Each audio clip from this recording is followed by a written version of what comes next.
Cronos no aparece en ningún diccionario enciclopédico en lengua española.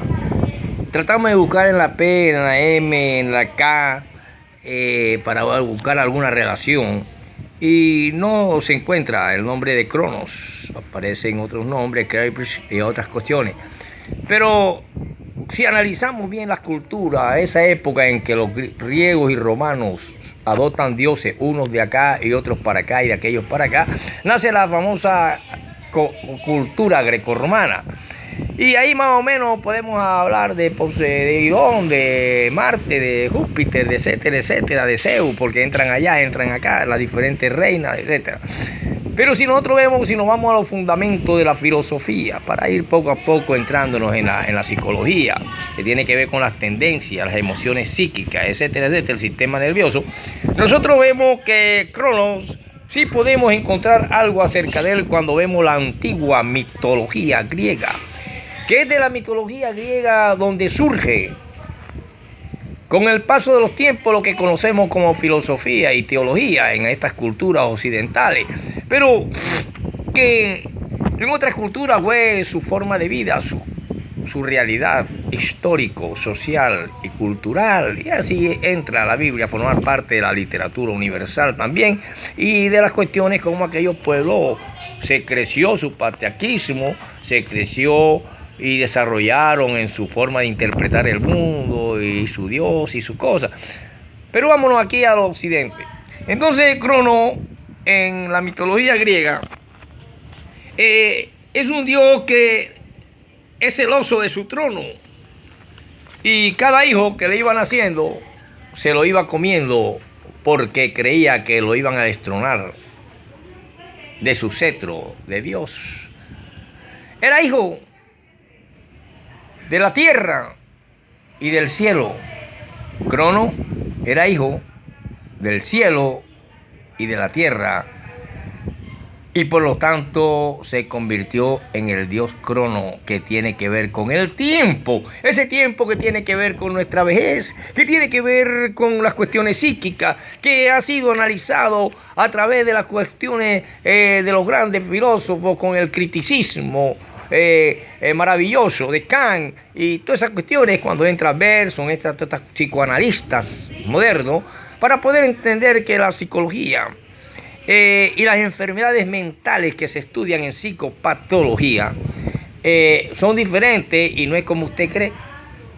¿Por qué son diferentes y no son como usted cree? Porque en psicopatología se estudia la clasificación de las enfermedades mentales para no confundir una esquizofrenia de tercer grado, de primero o de segundo, con una simple inofensiva depresión, que la tienen todos los días los seres humanos al cambiar de estado de ánimo, cuando gana el Junior, cuando pierde, cuando gana la selección Colombia, todo el mundo alegre, contento, felices, cuando ahí mismo le hacen un gol, muchos lloran y entra en un estado anímico distinto. Eso se puede entender como depresiones simples, momentáneas y constantes en la vida diaria. Y por eso nacen libros como la psicopatología de la vida cotidiana de Sigmund Freud. Pero ¿quién era este Sigmund Freud? Está hablando con el profesor Robin. Sigmund Freud era y fue el creador del psicoanálisis. Me comenta una tía en Nueva York que en Estados Unidos se encontraban, y a veces todavía creo que se encuentran, como si fueran las tiendas de los cachacos, aquí en esquina, un consultorio psicoanalítico, porque la psicoanálisis hoy en día se estudia en todo. Usted tiene una tienda, llega un individuo, usted psicológicamente sabe si lo viene atracado o no, si es bandido, si no es, si es mentiroso, si no es, con determinadas técnicas y determinadas interpretaciones del lenguaje corporal, que se estudia muchas veces en teatro también. Entonces, Sigmund Freud hace la teoría básica de la obra freudiana. Es la teoría de la contención de las tendencias. El psicoanálisis te ayuda a contención de las tendencias sobre nuestro cuerpo y sobre nuestros pensamientos.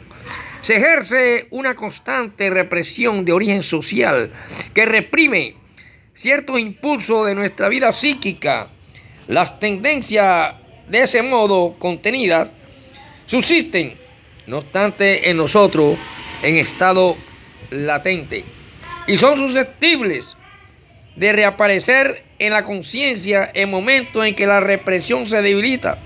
El sueño, por ejemplo, represión se representa o se presenta y se debilita. Entonces el sueño, por ejemplo, entra aquí en estas cuestiones. Sus obras principales son Interpretación de los sueños, Introducción al psicoanálisis. La influencia de Freud fue y sigue siendo muy grande, no solo en el campo de la psiquiatría, sino también en la literatura y en el arte en general. Y por eso vemos que cuando vemos los misterios del tiempo y buscamos en revistas, periódicos y cuestiones y libros en biblioteca, encontramos eso, que Crono fue un mito de la mitología y que todo eso se apunta más adelante en lo que se va a conocer más tarde como filosofía de la cultura griega. Y entra en la literatura y entran grandes pintores y los pintan devorando a su hijo y nacen grandes hombres, grandes escritores, etcétera, que se interesan por el tiempo y el misterio del tiempo, y que yo aquí lo llevo a relación con la cuestión física. Cuando envejecemos, pienso y creo que nuestra juventud ha sido devorada por la vejez, por ese Dios eterno, ese Dios que es un anciano inmortal en la cultura israelita, un anciano inmortal en nuestra cultura cristiana y de Occidente. Dios es un anciano inmortal que rejuvenece cada vez que quiere en su Hijo Jesús. Cuando lo devora toda la Semana Santa, lo devora y vuelve a nacer otra vez Dios en la famosa Trinidad. Entonces, vamos a continuar qué son estos de tendencias e instintos para que tú sepas cuando una persona en tu familia o algo así está sufriendo de una extraña enfermedad mental, que dentro de la clasificación en psicopatología, tú tienes que clasificarla y saber que está sufriendo o va a sufrir o se está desarrollando una enfermedad psíquica, sea una depresión que muchas veces no es detectable. A mí una vez me dio una depresión, los médicos salieron en mi diagnóstico, no se encuentra ninguna causa, no se sabe qué es, y a los pocos días me levantaron el insomnio y las cuestiones que da. Entonces, ¿qué pasa?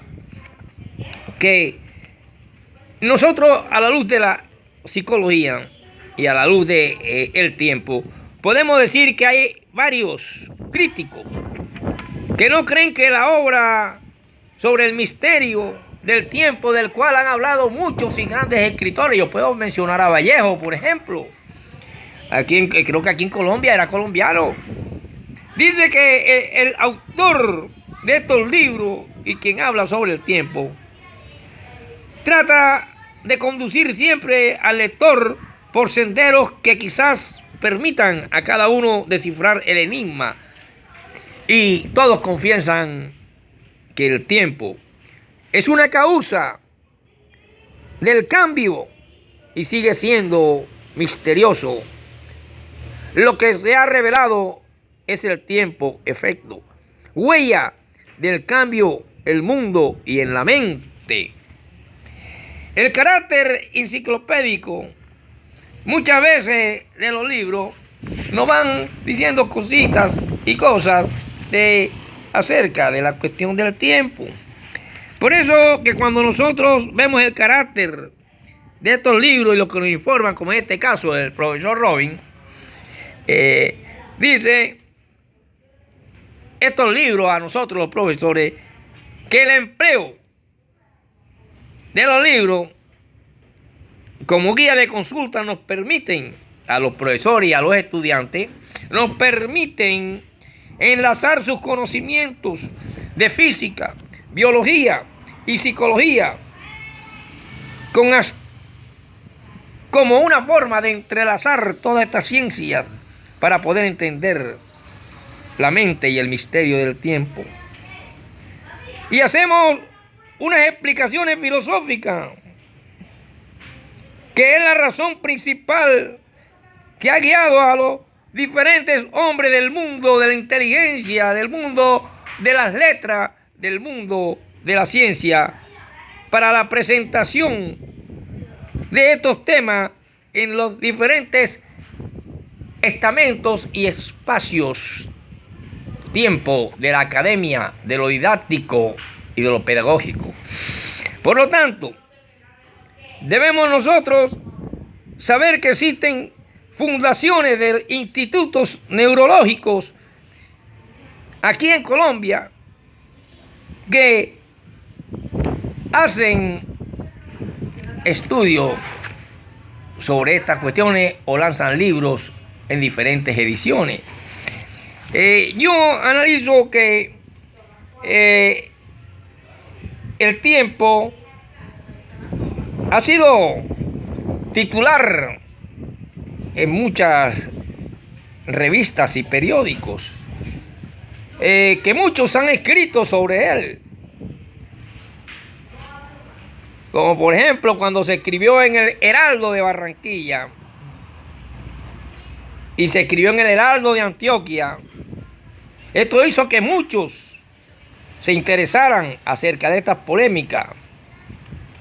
Y así podemos nosotros ver que existe una filosofía del espacio que tiene que ver con el tiempo. Porque explican la idea relativista de Einstein sobre el espacio de 4 dimensiones, donde el tiempo es una de ellas. Así sea con su carácter peculiar. Y muchos entraron en el criticismo para analizar y ver las cuestiones de la obra maravillosa de Kant, entre los que mencioné a Bergson. Pero ¿quién era este Bergson? Bergson nace en 1859 y muere en 1941, mientras que Sigmund Freud nace en 1859 y muere en 1917, o sea, antes de Bergson, pero ya él había dejado un legado. De tal manera que en la obra bergsiana podemos encontrar ensayos sobre los datos inmediatos de la conciencia, de la materia y la memoria en el ser humano, la evolución creadora. Ojo, la evolución creadora. Hay grandes personas discapacitadas e incluso clínicamente se ha determinado personas incapacitadas de una u otra forma y han hecho grandes obras literarias, de pintura, de arte. Por ejemplo, yo tengo una hija que es depresiva, depresión bipolar. Cometí el error de que para que no había cama en el hospital, yo decía que ella era esquizofrénica y entonces le estaban mandando medicamentos para esquizofrénica a los 3 días, ya lo botaba y siempre volvía a recaer en la depresión. Hasta que una doctora la descubrió y vio que ella era depresiva y empezó a mandarle medicamentos depresivos para vitaminizar y darle oxígeno a sus células, a sus cosas. Y ella misma busca su cita y le gusta como comer chocolate. Y fue campeona de natación en Cajacopi en la época del presidente Álvaro Uribe Vélez. Y ella conoció a Álvaro Uribe Vélez en persona. Y me dice que es un hombre, aparentemente se ve, un hombre bondadoso y maravilloso. Y Álvaro Uribe Vélez la felicitó. Y a ella precisamente en Cajacopi se reunían muchas muchachas de la alta, de la media y de la baja sociedad a esos eventos de natación en Cajacopi. Y la hija mía fue un día campeón de Cajacopi. Entonces, y es pintora y es secretaria ejecutiva graduada porque mi abuela le dio buenos estudios. Ella tiene más diplomas que yo. Yo tengo alrededor de 22 diplomas. Tengo hasta de la Universidad del Norte, de la Universidad de la CU. Y yo nada más hice 4º bachillerato. Y me salí y después quise y entré. A los 4 años de haber terminado el bachillerato me metí, hice el 5º, el 6º, el 7º, hice el bachillerato. Lo terminé y me dediqué a escribir. Pero lo que más me gustó fue leer, porque yo sé que en la academia, en la universidad, lo mucho que puedes leer son 25 libros en toda tu vida en cuanto a lo que te exige el proceso de educación de los 5, 6 años, 6 semestres, 4 semestres, 5 semestres, no sé qué es lo que estudias. Pero mientras tú eres escritor tienes que leer de todo y te conviertes en el más grande profesor. Y por eso es que te convierte en un Elso. Y me extraña y admiro a José María Vargas Vila, cuarto de primaria, perdón, bachillerato es mucho, cuarto de primaria. Y 125 libros y se siguen encontrando por ahí escritos inéditos y todas esas cuestiones. Y ha sido para mí uno de los escritores que solamente se pueden comparar a Víctor Hugo de Francia.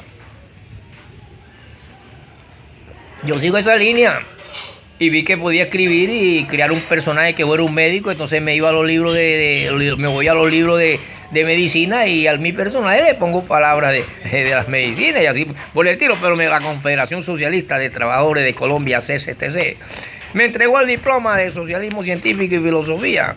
Pero me extraño más cuando en una antigua biblioteca de aquí de Barranquilla y de un jefe patronal encontré de un sindicalista también.